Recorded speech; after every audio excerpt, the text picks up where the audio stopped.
It's harvest time in Qash, a rural village in northern Tanzania. Maimuna Ikango is transporting her maize by oxen cart, as generations have done before her.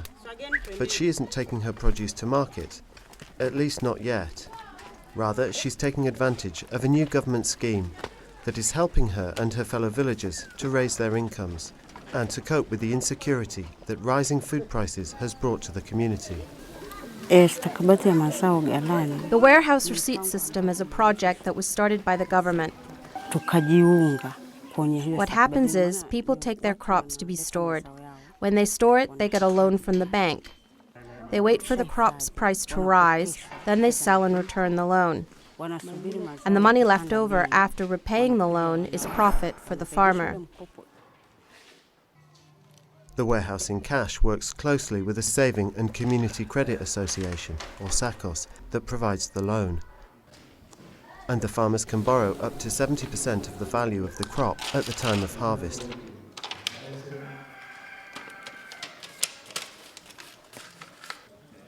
With this method, farmers can borrow against their produce at a time when they are usually in need of money, but also by cutting out the middleman and waiting for better paying buyers, they earn considerably more for their harvested crops. Like a great many villages in Tanzania, Qash is remote.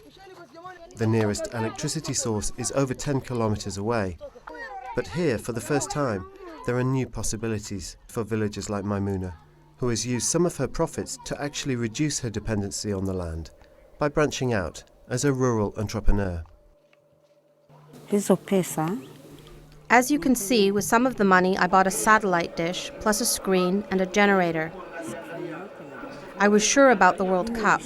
That's when I bought it all.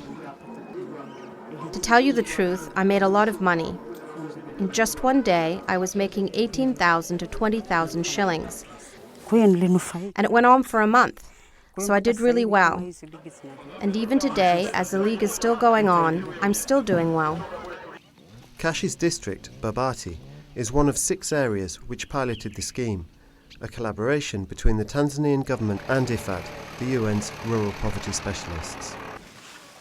In just one season, the 4,000 Tanzanian farmers taking part increased grain sales by $2 million. In fact, the government was so impressed by the results that they are now applying the scheme nationwide in the form of the Warehouse Receipt Act. And there have been further business developments. Traditionally, the government traded internationally with commodities such as coffee and tobacco, but seeing the potential benefits of this market, they now want to broaden their exports to include products such as maize, demonstrating the potential that millions of small farmers could have in producing food for a global market, says Leonard Boge, president of IFAD. Smallholder farmers across the world shouldn't be seen as a poverty problem, shouldn't be seen as a burden on society. They should be seen as an asset. They should be seen as part of the solution of growing the food that we need globally.